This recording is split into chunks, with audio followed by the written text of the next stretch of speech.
παρεούλα θα φτιάξουμε στρόμπολι. Τι είναι αυτό? Είναι ιταλική συνταγή, είναι ένα ρολό γεμιστό με αλαντικά.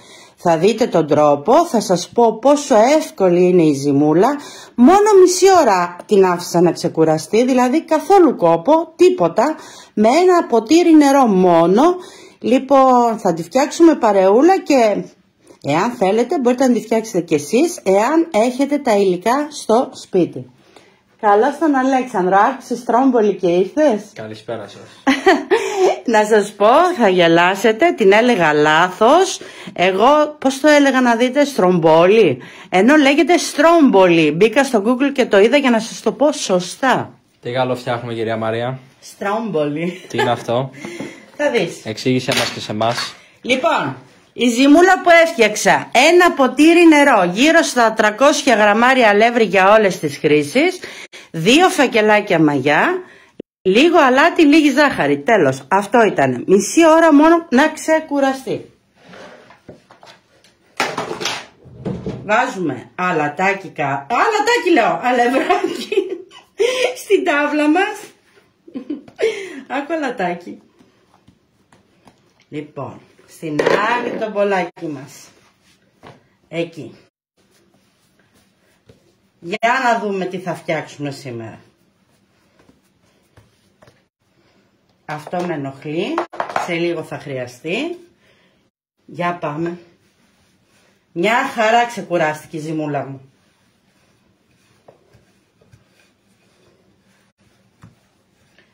Στην ουσία ανοίγουμε ένα τετράγωνο φιλαράκι. Όσο πιο λεπτούλι μπορούμε. Γι' αυτό έβαλα και τη μεγάλη την τάβλα.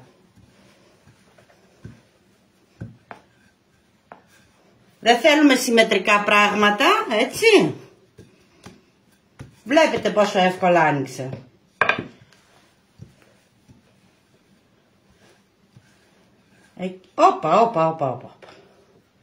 Όπα. Εκεί. Ένα φιλαράκι απλό. Ακόμα και με τα χέρια ανοίγει. Λοιπόν, τέρμα ο πλάστης. Σε αυτό το σημείο θα βάλουμε κέτσαπ. Εδώ γύρω θα αφήσουμε 2 δάχτυλα.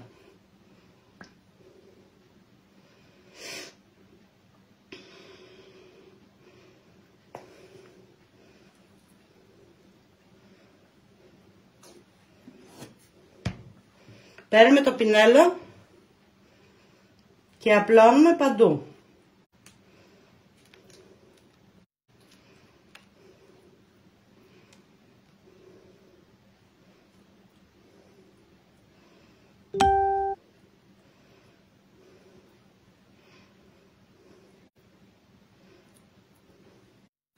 Λοιπόν, έχουμε κόψει, ή αν έχετε εσείς από το σούπερ μάρκετ, εγώ το κόβω με το μηχάνημά μου, εδώ, και αρχίζουμε και στρώνουμε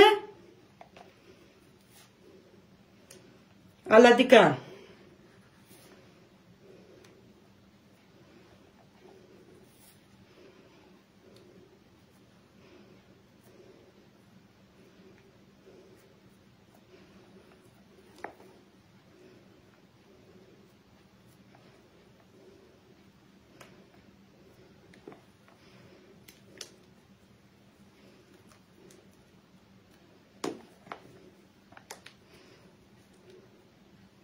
Μπορείτε να βάλετε ό,τι γέμιση θέλετε.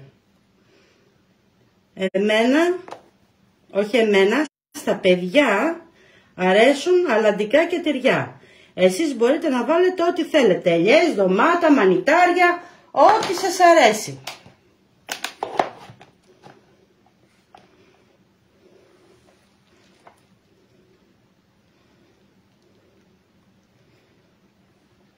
Στην ουσία είναι μία πίτσα τυλιχτή. Είναι ιταλική συνταγή, δεν είναι δικιά μας. Γι' αυτό και λέγεται και στρόμπολι. Μπερδικλώνει τη γλώσσα μας. Λοιπόν, Επαναλαμβάνουμε άλλη μία στρώση. Μπορείτε αν θέλετε να βάλετε διαφορετικά αλαντικά. Σίγουρα τυριά που λιώνουν. Εγώ έβαλα γκούντα. Γκούντα έχω συνήθως στο σπίτι.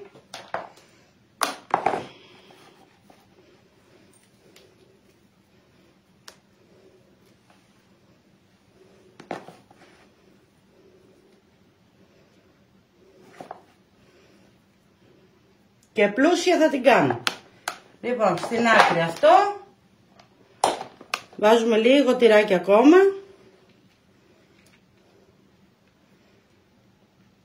Στα ελληνικά θα μπορούσε να λεγόταν στρουμπουλό. Όχι στρόμπολι. Αχ, Θεέ μου. Σήμερα, παιδιά, ξεκουράστηκα. Δεν έκανα τίποτα. Δεν ασχολήθηκα με τίποτα. Λοιπόν, κάπου εδώ τελειώσαμε με τις γεμίσεις.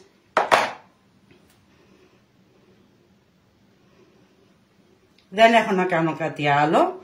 Διπλώνω. Εκεί.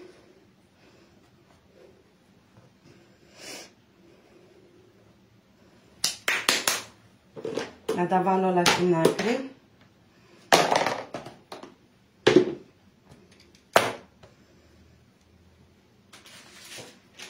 Παίρνουμε ένα ταψί με λαδόκολλα δίπλα μας.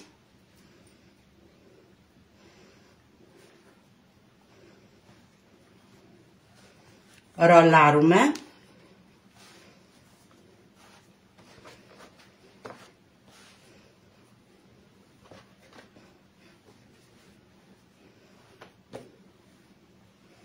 Εκεί.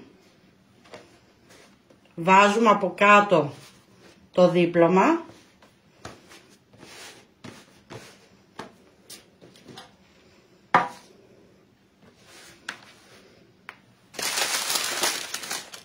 Και μεγαλύτερο ταψί ήθελα, παιδιά.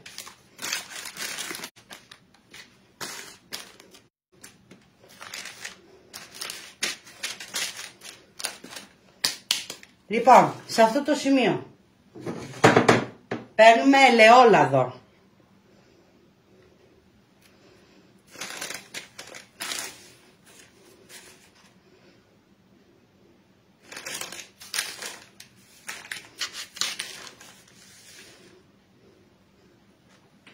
Ένα λεπτό να πλύνω το χέρι μου. Δεν υπάρχει ωραιότερη αίσθηση να ακουμπάτε το ζυμάρι. Το ζυμάρι παίρνει την ενέργειά σας, την αγάπη σας. Ό,τι ζυμαράκι και να κάνετε, ακόμα και ένα ψωμάκι να φτιάξετε για το σπίτι. Να ακουμπάτε το ζυμάρι, να παίρνει την αγάπη σας. Λοιπόν, παίρνουμε ένα μαχαίρι. Εγώ έχω τη λάμα μου.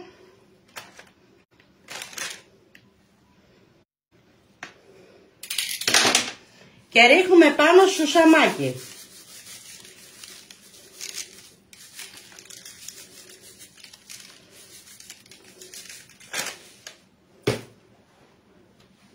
Σας άρεσε? Λοιπόν, θα το αφήσω να ξεκουραστεί ένα τέταρτο 20 λεπτά, όχι παραπάνω. Και θα το ψήσω στους 180 αέρα για κάνα μισάωρο, να πάρει ένα ωραίο χρώμα. Αυτό είναι το βραδινό των παιδιών μου. Εάν θέλετε μπείτε κουζίνα, το ζυμαράκι είναι πανεύκολο. Κλείνω το live, σας το ανεβάζω. Αν έχετε αλαντικά και τυριά και λίγη κέτσαπ, το πιο ωραίο βραδινό για τα παιδιά σας. Καλό βράδυ